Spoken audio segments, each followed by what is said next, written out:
नमस्कार दोस्तों एंड सत्साहेब भगत जी हो। चलिए आज शुरू करते हैं आज का ब्लॉग। तो सुबह सुबह मैंने ये बाटियां तैयार कर ली हैं क्योंकि आज सत्संग में जाना है। तो भगत जी का मन था कि जल्दी से बाटियां बना लें और बाटियां खा के चलते हैं। तो मैंने बाटी और बैगन का भरता तैयार किया है और हम लोग इसको जल्दी से तैयार कर लेते हैं। और जब भंडारा तैयार हो जाएगा तब हम आपको दिखाएंगे। परमात्मा कहते हैं सत्संग की आधी घड़ी तब के वर्ष हजार तो भी बराबर है नहीं, कहें कबीर विचार। तो सत्संग में जाना ज़्यादा ज़रूरी है, इसलिए हम जल्दी से कढ़ैया में बाटी डाल दिए हैं और बैगन भी गैस पर रख के जल्दी से पका लेते हैं और उसके बाद आपको दिखाते हैं कि तैयार कैसे होता है।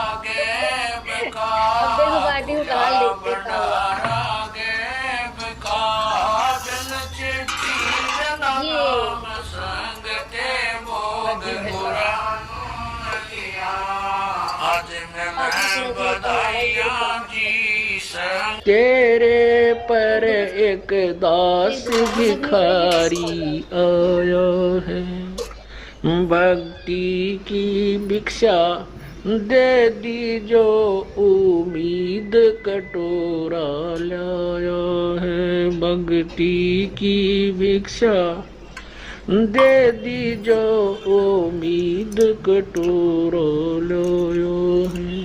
तज नरसी वाले ठाठ नहीं, मैं धन्ना जैसा जाट नहीं। तज नरसी वाले ठाठ नहीं, मैं धन्ना जैसा जाट नहीं। मेरी मोर ध्वज जैसी साठ नहीं, जिसने लड़का चीर चढ़ाया है। भक्ति की भिक्षा। तो दोस्तों बाटियां बन चुकी हैं, अब जल्दी से आप लोग खा लीजिए, उसके बाद हम लोग भी खा लें, फिर उसके बाद सत्संग में निकलना है। ये देखिए वीर को बहुत ज़्यादा इंतज़ार है कि ये कब बाटियां खा पाएगा, इसको बहुत पसंद है। तो ये बिल्कुल वेट कर रहा है। मैंने निकाल ली है एक बर्तन में, थाली लगा ली है इसको खिलाने के लिए, क्योंकि इसको बहुत तेज भूख लगी है, सत्संग में भी जाना है तो बहुत जल्दी है। तो परमात्मा कहते हैं अंजल साहिब रूप है, तो अंजल को साहिब का रूप मानते हुए उसके सम्मान के साथ उसको खाना चाहिए। लेकिन ये लड़का देखो गिरा दिया है। आप लोगों को एक बात बताना चाहेंगे कि संत रामपाल जी महाराज के भगत ना तो किसी प्रकार का नशा करते हैं, ना दारू पी लेते हैं, ना मांस खाते हैं, ना गुटखा खाते हैं। किसी भी प्रकार का कोई विकार नहीं है उनके अंदर, ना किसी से लड़ाई करते हैं, ना गाली गलौज करते हैं। ऐसा स्वच्छ समाज संत रामपाल जी महाराज तैयार कर रहे हैं। ऐसे समाज को आप लोग एक बार आइए, समझिए और देखिए, उसके बाद कुछ कहिए। तो फाइनली हम लोगों ने भंडारा कर लिया है। उसके बाद हम लोग वीडियो नहीं शूट कर पाए क्योंकि बहुत लेट हो रहा था सत्संग में जाने के लिए, इसलिए मैं रास्ते में थोड़ी सी वीडियो शूट कर रही हूँ। और उसके बाद आप लोगों को सत्संग में पहुँच के दिखाती हूँ कि सत्संग में कैसा का माहौल था, कितने भगत थे और क्या मालिक ने ज्ञान बताया। तो चलिए, तो हम लोग सत्संग पहुँच चुके हैं और देखिए सुनिए संत रामपाल जी महाराज रामचरितमानस से प्रमाण दे रहे हैं।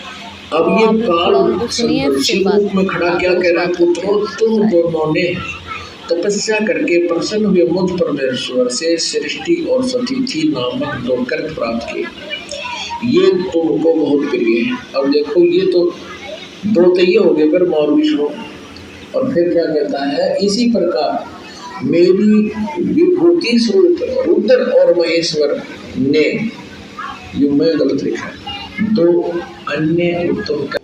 तो दोस्तों संत रामपाल जी महाराज ने द्वादश मंत्र के बारे में आज बताया कि वो 12 अक्षरों का मंत्र कौन सा है जिसका शास्त्रों में प्रमाण है कि उसका मंत्र जाप करने से ही मोक्ष होगा।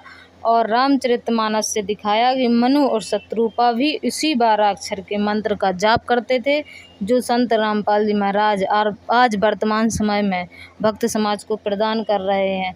तो वो आज ही क्लियर हो गया रामचरितमानस से। तुलसीदास की लिखित रामचरितमानस जो है उसमें प्रमाण है कि मनु और शत्रुपा जो सतयुग में आए थे, वो कबीर परमात्मा जी जो सतयुग में जो सत्सुकृत नाम से आए थे, मनु और शत्रुपा को वही 12 अक्षर का मंत्र दिया था 5 देवताओं का, और वही मनुशत्रु का जाप करते थे और वही मंत्र आज संत रामपाल जी महाराज अपने शिष्यों को दे रहे हैं। ये पूरा प्रमाण करके परमात्मा ने बताया है, तो कृपया करके अवश्य सुनिए। जो रामचरितमानस का उदाहरण है वो अभी आया है भाग 3 करके, उसको आप लोग ज़रूर देखिए। मैं लिंक डिस्क्रिप्शन बॉक्स में दे दूँगी, तो आप लोग कृपया करके उसको वॉच करिए। और सत्संग के बाद फाइनली हम सब लोगों ने चाय और बिस्कुट राम का प्रसाद ग्रहण किया। सारे भक्तों ने बहुत प्रेम से और शांतिपूर्वक जल राम, चाय राम, बिस्कुट राम की जो सेवा है वो की। और मैं बताना चाहती हूँ मेरे जगत के भाई बहनों को कि जो कहते हैं कि संत रामपाल जी महाराज देवी देवताओं को छुड़ाते हैं, तो ऐसा कुछ नहीं है। सारे देवी देवताओं की पूजा बताते हैं, सही भक्ति बताते हैं शास्त्रों वेदों के अनुसार। और इसी से आप अंदाज़ा लगा सकते हैं कि कहते हैं चाय राम, बिस्किट राम, जल राम, तो राम का नाम कितने बार ले रहे हैं, इतना तो कोई हिंदू नहीं लेता होगा। और आदि सच्चे सनातन धर्म जो है वो संत रामपाल जी महाराज सुचारू रूप से चालू कर रहे हैं। फाइनली हम लोग सत्संग के बाद अब घर जा रहे हैं। बहुत अच्छा लगा सत्संग में आज, और मैं घर पहुंच चुकी हूं। फ्रेंड, अगर कुछ गलती हुई हो तो माफ़ करिएगा। आगे मैं अच्छे व्लॉग लाऊंगी, तो उसके लिए प्लीज़ हमारे चैनल को सब्सक्राइब करिए। और मैं भगत कैसे होते हैं सारी सच्चाई बताऊंगी।